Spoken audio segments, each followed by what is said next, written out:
ओम नमो भगवते वासुदेवाय नमः। हरे कृष्णा। हर हर महादेव। प्रिय भक्तजनों, आप और आपके समस्त परिवार को आषाढ़ मास के शुक्ल पक्ष की देवशयनी एकादशी की हार्दिक शुभकामनाएं। भगवान श्री हरि विष्णु जी की कृपा आप और आपके समस्त परिवार पर सदैव बनी रहे। भक्तजनों, आषाढ़ मास के शुक्ल पक्ष की एकादशी को ही देवशयनी एकादशी कहा जाता है। इसी एकादशी से चातुर्मास का आरंभ माना जाता है। आषाढ़ महीने की शुक्ल पक्ष की एकादशी से लेकर कार्तिक महीने की शुक्ल पक्ष की एकादशी तक इस अवधि में कोई भी शुभ कार्य जैसे विवाह आदि नहीं किया जाता। इस दिन से भगवान श्री हरि विष्णु क्षीर सागर में शयन करते हैं और फिर 4 माह बाद उन्हें उठाया जाता है और उस दिन को देव उठनी एकादशी कहा जाता है और इस बीच के अंतराल को ही चातुर्मास कहा गया है। देवशयनी एकादशी को देव देवशयनी, हरि देवशयनी, पद्मनाभाशयनी तथा प्रबोधनी एकादशी भी कहा जाता है। एकादशी का व्रत जब भी किसी कामना के लिए किया जाता है तो उसे काम्य एकादशी व्रत कहते हैं। ऐसा व्रत धन, संपत्ति, संतान, आयु, स्वास्थ्य आदि की कामना से किया जाता है। यदि निष्काम भावना से यह व्रत किया जाए तो इसे नित्य एकादशी व्रत कहा जाता है। इस व्रत में भगवान की भक्ति ही मुख्य उद्देश्य होता है। पुराणों के व्याख्या करने वाले ब्रह्मज्ञानी श्री सूत जी महाराज ने एकादशी के महत्व और उनसे संबंधित कथाओं का वर्णन किया है। उनके अनुसार इंद्रियों पर नियंत्रण यानी संयम करना आवश्यक होता है, इसीलिए इसे नियम भी कहते हैं। एकादशी के व्रत नियम पूर्वक करने से बुद्धि निर्मल होने लगती है, विचारों में सत्व गुणों का आगमन होने लगता है, विवेक शक्ति आती है तथा सत्य असत्य का निर्णय स्वतः ही होने लगता है। ब्रह्म वैवर्त पुराण में देवशयनी एकादशी के विशेष महात्म्य का वर्णन किया गया है। इस व्रत से प्राणी की समस्त मनोकामनाएं पूर्ण होती हैं। प्रिय भक्तजनों, तो आइए अब सुनते हैं देवशयनी एकादशी की व्रत कथा। तो आप सभी भक्तजन भगवान श्री हरि विष्णु जी के चरणों का ध्यान करते हुए बड़ी ही श्रद्धा और प्रसन्न चित्त मन से इस कथा को सुनिए। तो सभी प्रेम से बोलिए, भगवान श्री हरि विष्णु जी की जय, एकादशी माता की जय। एक समय धर्मराज युधिष्ठिर ने भगवान श्री कृष्ण से कहा, हे केशव, आषाढ़ शुक्ल एकादशी का क्या नाम है? इस व्रत के करने की विधि क्या है और किस देवता का पूजन किया जाता है? तब भगवान श्री कृष्ण कहने लगे कि हे युधिष्ठिर, जिस कथा को ब्रह्मा जी ने नारद जी से कहा था वही मैं तुमसे कहता हूँ। एक बार देवर्षि नारद जी ने ब्रह्मा जी से इस एकादशी के विषय में जानने की उत्सुकता प्रकट की। तब ब्रह्मा जी ने उन्हें बताया, सतयुग में मानधाता नामक एक चक्रवर्ती सम्राट राज्य करते थे। उनके राज्य में प्रजा बहुत सुखी थी, किंतु भविष्य में क्या हो जाए यह कोई नहीं जानता। अतः वे भी इस बात से अनभिज्ञ थे कि उनके राज्य में शीघ्र ही भयंकर अकाल पड़ने वाला है। उनके राज्य में पूरे 3 वर्ष तक वर्षा न होने के कारण भयंकर अकाल पड़ा और इस अकाल से चारों ओर त्राहि त्राहि मच गई। धर्म पक्ष के यज्ञ, हवन, पिंडदान, कथा, व्रत आदि में कमी हो गई। जब मुसीबत पड़ी हो तो धार्मिक कार्यों में प्राणी की रुचि कहाँ रह जाती है और प्रजा ने राजा के पास जाकर अपनी वेदना की दुहाई दी और राजा तो इस स्थिति को लेकर पहले से ही दुखी थे। वे सोचने लगे कि आखिर मैंने ऐसा कौन सा पाप कर्म किया है जिसका दंड मुझे इस रूप में मिल रहा है। फिर इस कष्ट से मुक्ति पाने का कोई साधन करने के उद्देश्य से राजा सेना को लेकर जंगल की ओर चल दिए और वहां विचरण करते करते एक दिन वे ब्रह्मा जी के पुत्र अंगिरा ऋषि के आश्रम में पहुँचे और उन्हें साष्टांग प्रणाम किया। तब ऋषिवर ने आशीर्वचनों उपरांत कुशल क्षेम पूछा।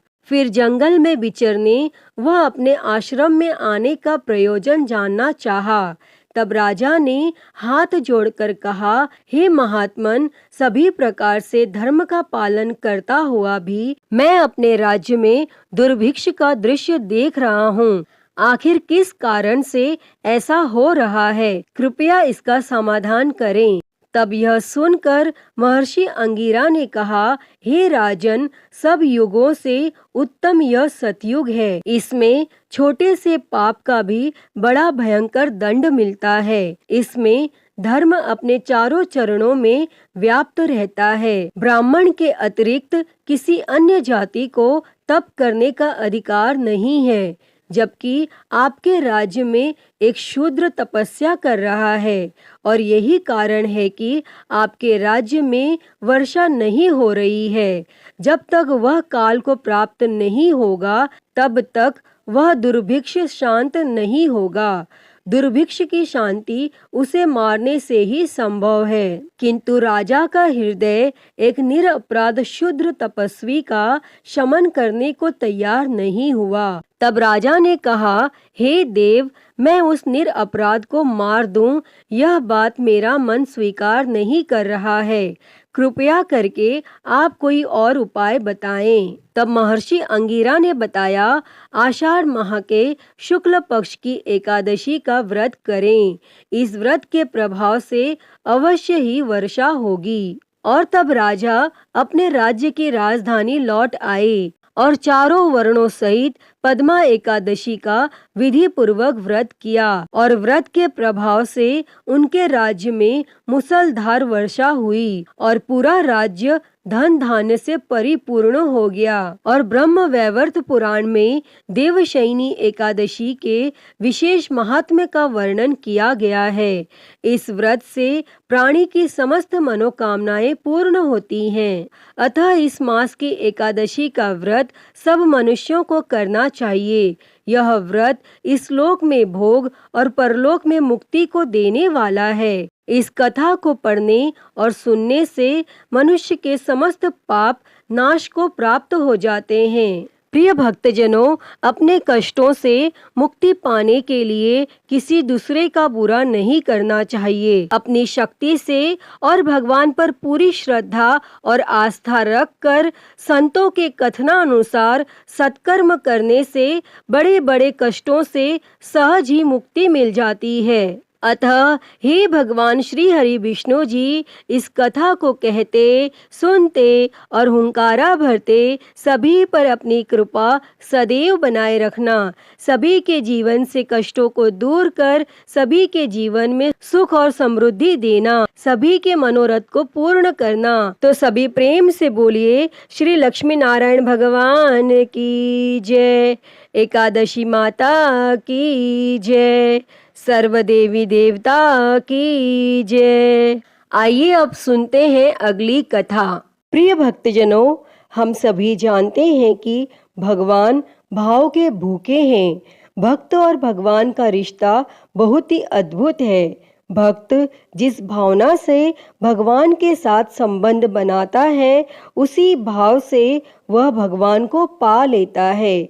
तभी तो तुलसीदास जी कहते हैं कि जाकी रही भावना जैसी, प्रभु मूरत देखी तिन तैसी। तो आज हम भक्त और भगवान की ऐसी ही एक रोचक कथा सुनेंगे।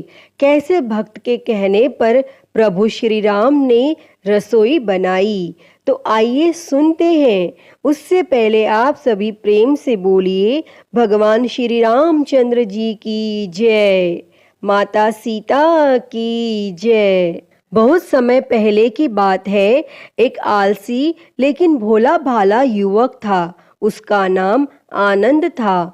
दिन भर वह कोई काम नहीं करता, बस खाता ही रहता और सोए रहता। तब उसके ऐसे व्यवहार से उसके घर वालों ने कहा कि चलो जाओ, निकलो घर से, कोई काम धाम करते नहीं हो, बस पड़े रहते हो। और तब वह घर से निकलकर यूं ही भटकते हुए एक आश्रम पहुंचा।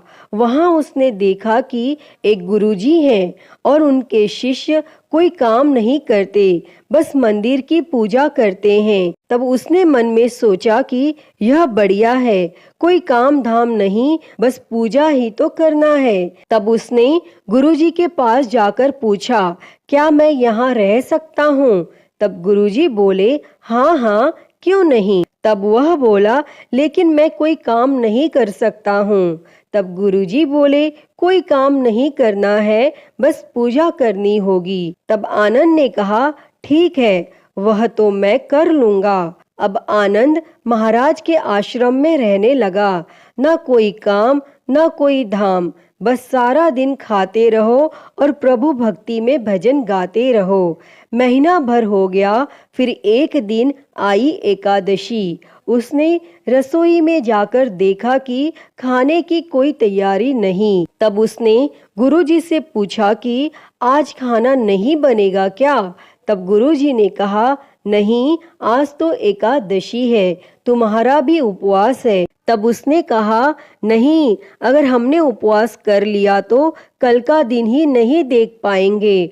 हम तो नहीं कर सकते उपवास, हमें तो भूख लगती है, आपने पहले क्यों नहीं बताया?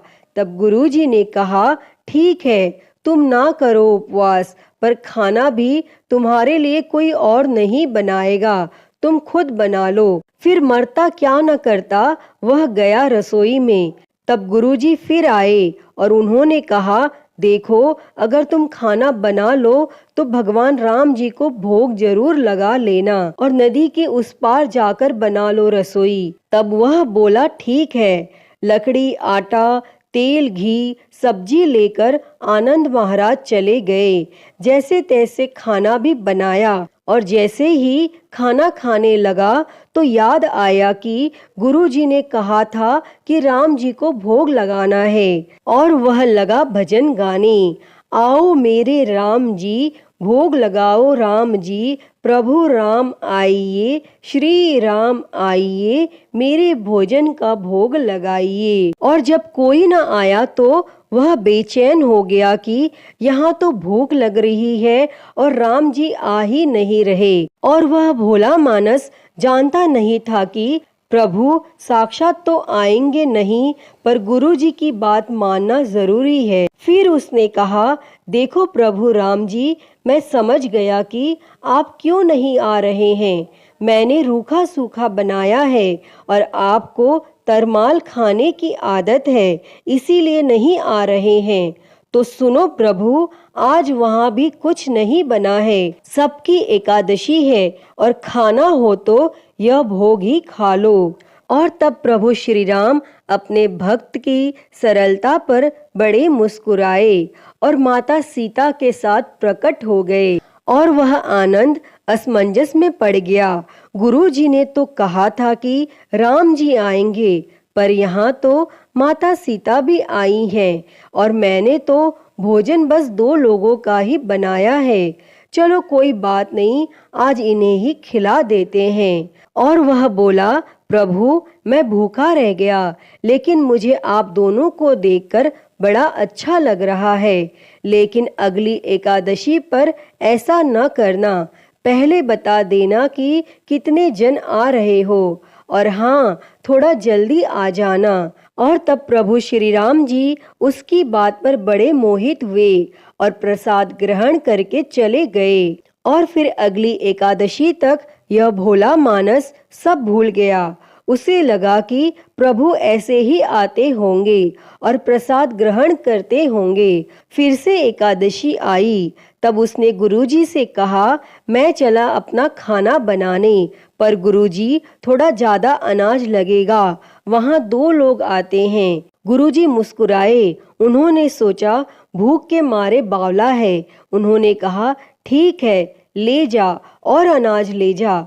और अब की बार उसने 3 लोगों का खाना बनाया और फिर से गुहार लगाई, प्रभु राम आइए, सीता राम आइए, मेरे भोजन का भोग लगाइए। और प्रभु की महिमा भी निराली है।